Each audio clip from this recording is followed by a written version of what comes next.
हम लोग अभी प्रेजेंट टाइम में देखते हैं कि बच्चे बच्चे लोग फोन में ज्यादा है, ग्राउंड में कम है।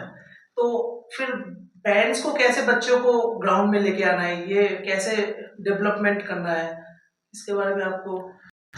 ये थोड़ा सा ट्रिकी क्वेश्चन है, क्योंकि क्या है इसमें बहुत सारे पेरेंट्स, मतलब अभी का जितना भी पेरेंट्स है वो सबके दिमाग में यही है कि मैं बच्चों को कैसे वहां से निकालूं।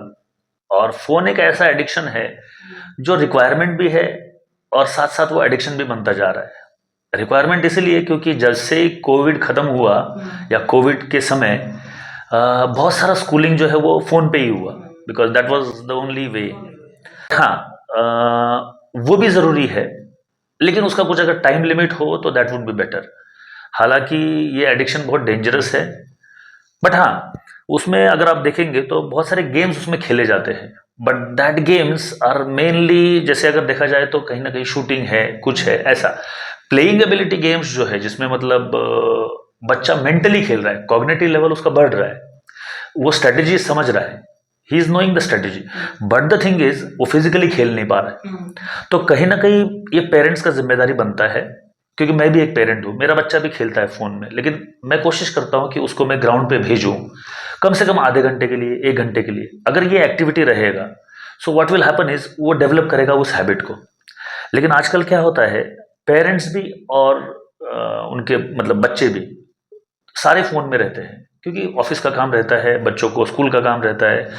बच्चा एक्सक्यूज़ देता है कि मेरा कुछ होमवर्क है, ये है, वो है। नो डाउट टीचर भेजता रहते हैं और स्टूडेंट्स उसको देखते रहते हैं, फाइन। लेकिन क्या होता है, ये ऐसा एडिक्शन है कि एक बार क्लिक किया तो एक के बाद कुछ ना कुछ एंटरटेनमेंट आता है। तो हमारा कॉग्निटिव लेवल क्या है, वो ड्रैग होता जाता है टुवर्ड्स दैट एंटरटेनमेंट।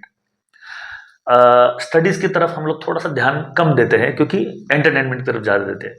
और स्पोर्ट्स में अगर देखा जाए, अगर बच्चा खेल की तरफ आता है तो क्या होगा, उसका फिजिकल वर्क होगा। तो हमारे स्पोर्ट्स में हम लोग ऐसा बोलते हैं, अगर फिजिकल एक्टिविटी कोई बच्चा करता है तो उसका कॉग्निटिव लेवल ऑटोमेटिकली बढ़ता है। हालांकि ये हर पेरेंट्स को पता है, बस ये है कि हम लोग एक्शन में नहीं लाते हैं।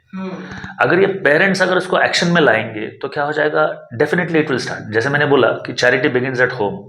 अगर हम एज ए पेरेंट बैठे हुए हैं, अगर बच्चे को हम बोलते हैं कि अच्छा try to do this, okay try this way, अगर बच्चा ये देखता है कि अरे मेरे पिताजी कर सकते हैं, मेरी माताजी कर सकते हैं, तो व्हाई नॉट आई।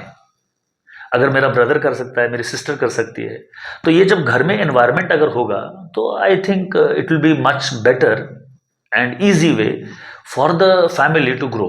और जब फैमिली ग्रो करेगा ऑटोमेटिकली एवरीथिंग विल राइज। बच्चे तो पहले देख के सीखते हैं। बिल्कुल बिल्कुल, एकदम राइट, क्योंकि हम लोग विजन ही इंपॉर्टेंट है, जो देखा वही हमने ग्रहण किया।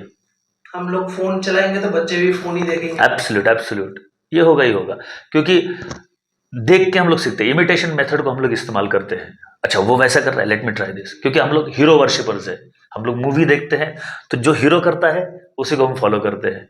तो सिमिलरली हम लोग अगर किसी से पूछेंगे आपका हीरो कौन है, तो बट नेचुरल किसी को किसी हीरो का नाम याद आएगा। लेकिन अगर वो ये बोलता है कि मेरा हीरो मेरा पापा है, मेरा हीरो मेरी मदर है, so that is the best, what do you say, और what I can say is the gift to the parent. कि अगर जब वो बेटा बोलता है या बेटी बोलती है कि मेरा जो आइडल है वो मेरे पेरेंट्स है, then the parents are the winners. ये मेरा मतलब मानना है। बाकी सोसाइटी देखता है, उनको सबको पता है, and everybody has got their own thoughts.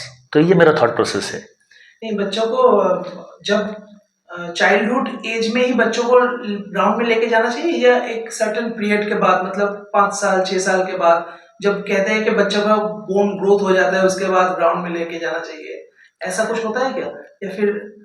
हाँ, आप बोल सकते हैं। एक्चुअली क्या होता है, बचपन से ही, मतलब बच्चा पैदा हुआ, जब तक वो रोएगा नहीं तब तक डॉक्टर बोलेगा नहीं कि ये ठीक ठाक है। ऐसा हम लोगों ने मूवीज में देखा है, लाइव तो हम लोगों ने कभी देखा नहीं होगा, जिन लोगों ने देखा है उन लोग तो जानते ही है। सिमिलरली हमारे इसमें क्या है, हम लोग बचपन से, मतलब एट द वेरी इंस्टेंस जब हम लोग इस धरती पे आते हैं तो हम लोग मूवमेंट करना शुरू करते हैं। So movement is the requirement of human being.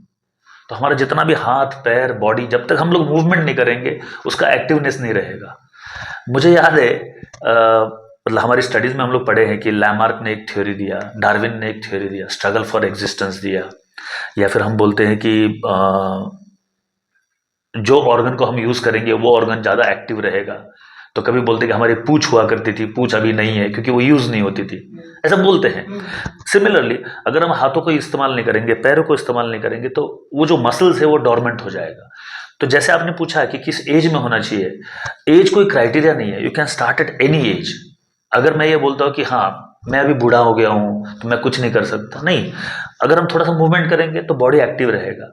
अगर मैं बोलूँगा कि मेरा बेटा बहुत छोटा है, इस एक्टिविटी को नहीं कर सकता है, तो ये जो ना शब्द है ना, जो हम लोग बोलते हैं कि हाँ नेपोलियन ने बोला था कि no is not there in the dictionary, fine, तो क्यों ना हम वो नो हमारे इसमें भी ना लगा कि हमारे इसमें है ही नहीं। We can start the activity at any age, करके देखने में क्या हर्ज है।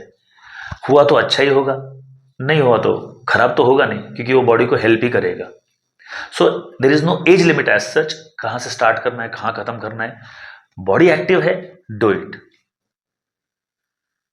समझ में आया आप लोगों को? यस।